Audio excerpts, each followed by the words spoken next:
Good evening, everyone, and welcome to our candidates forum. My name is Jeffrey Mays, and I am the chairman of the Communications Committee. The Communications Committee, along with APAC, is producing this forum tonight, and again, thank you. For everyone that is here, I encourage you to go to ayer.ma.us for more information about our upcoming elections and town information in general, as well as the town has a Facebook page. For anyone on Facebook, please become a fan. It's a good way to communicate with the town. So we're going to start tonight with our candidates for Board of Selectmen. Tonight we have Frank Maxon and Mary Spinner here. And we're going to start with their opening statements. Each candidate will have 3 minutes to give an opening statement, and then we will ask a series of questions, and then they'll be able to give a closing statement. So, Frank, we're going to just go in alphabetical order. If we can start with you, that would be great. Thank you. My name is Frank Maxon. I'm candidate for Selectman. I've served the town 2 terms as Selectman up until 2 years ago, and I'd be very happy to serve the town again. I need to start by thanking the Communications Committee for having this forum tonight. One of the things I was fond of saying as a Selectman was that the Communications Committee may be one of the very most important functions in town, because in a democratic government, the most important thing you can do is to have two-way communications with the people and between the people and the government. And the Communications Committee is an excellent avenue to do that, and this forum tonight is an excellent example of doing that. One of the times I'd be saying that was in the budget time when we were arguing for adequate funding for them. As far as being Selectman is concerned, I think my outlook generally is to look forward for the town, whether as Selectman or in any other capacity. For example, I served on Ayer's Master Plan Phase 1 committee. I served again in the Comprehensive Planning Committee for Phase 2. With that master plan today is the foundation of a lot of the planning and a lot of the work that we're doing to implement it. I served on the Town Hall Renovation Committee, which served to bring this building back into a condition where it could be used regularly by the town. That was falling into disrepair before that. I served as one of the original members of an organization called PACE, People of Ayer Concerned for the Environment, looking to help the local people get more control over what's going on around us, particularly things being done by industry, things being done by individuals that might have some impact on our environment that would be unfavorable for the town. The PACE was a recipient of funds to pay for professional consultants to help individuals in town deal with these issues and know how to bring suggested action forward to correct them. PACE exists today and is very well respected for the work they've done. I have served on a charter member of Ayer's Recycling Committee. The ball we started rolling then has led to this wonderfully successful recycling program today, and which you may have learned recently, as I did, is going towards single stream recycling perhaps in this summer, which to me is sort of the ultimate. But again, I was involved in getting this whole thing started, and I'm very proud of what people have taken over since I've been involved, have done with it. I served for 20 years on Ayer's Historical Commission, and even then was looking forward. The principal thing we did in the 20 years, most of which I was chairman, was we managed the Pleasant Street School for the town. The building had been abandoned by the school department, and we managed that at no expense to the town, attracting over $300,000 of investment to it to keep it in service and available for some final disposition, which we all know now is elderly housing on Pleasant Street, and be a real jewel for our town for years to come. Great. Thank you, Frank. And Mary? Good evening. My name is Mary Spinner. I'm a retired registered nurse. I've lived in town for over 29 years. I've been very, very involved in the community. I adhere to what my father told me long ago. You register to vote, you become involved, and you don't let anybody tell you that you can't do anything. I served on the Town Government Study Committee. We prepared a report. It took us a year. We presented it to town meeting in 1999.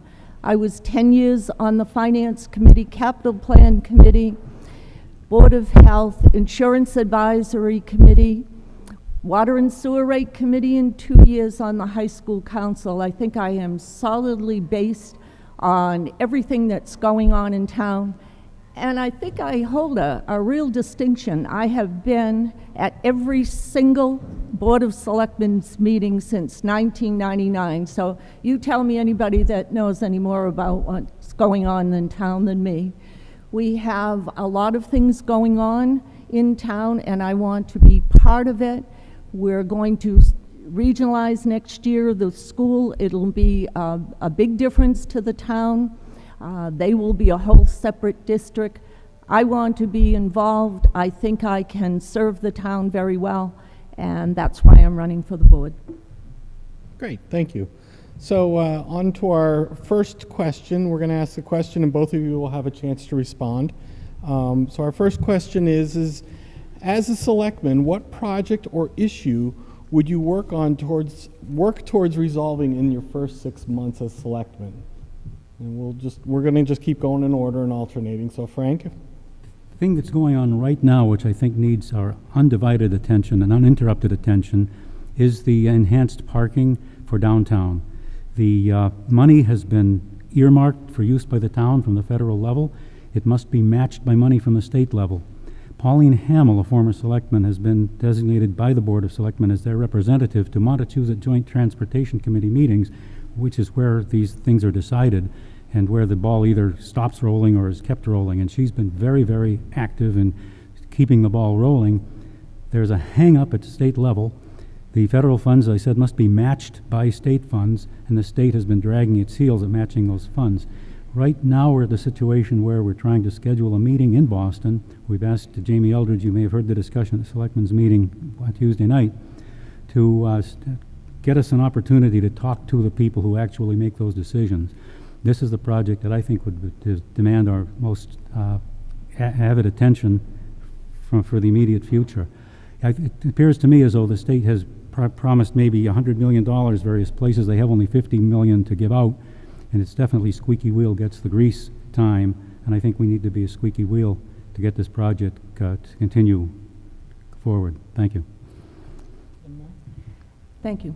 For me, there's absolutely no question. The first thing I'd work on in the first 6 months is securing our fire station site. We've had 2 floods in 3 years.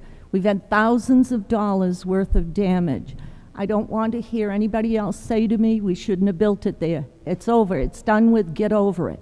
It's an $8 million investment that we're all paying for, and we have to come up with a permanent solution. I know the chief right now and Lisa are very busy working on adding up the costs of all this latest flood, and then he'll come up with a plan. But put that right on your agenda. We must come up with a permanent solution there. Great, thank you. We actually, Mary, you alluded to this in your opening statement, and we have a question from the audience about school regionalization. And we're basically looking for feedback or budgeting schools as to what measurement would you use to find out if regionalization is actually working or not working? Does that question make sense? Not Frank? Do you need me to rephrase that? Yeah. I paraphrased what was on it. Obviously, school regionalization has been a topic of significant discussion within the community. As a member of the Board of Selectmen, what standards, as in budgeting, scholastic testing and stuff, community feedback, will you be using to assess whether or not regionalization is truly working? You could start. Yeah. Oh, okay. Sorry. So, I've been following this issue, and as I'm sure you're aware if you've been following it too, I think we made a mistake when we regionalized. We've made that decision, though, and we have to live with the consequences. The first thing I'm going to look for is the state's fulfilling its promise to come up with a transition money. I've asked Lisa Gabri the other night whether she'd seen it. She said, well, no, I haven't seen it, but I'm not sure we'd get it. I might go to the new school committee, which of course hasn't been formed yet.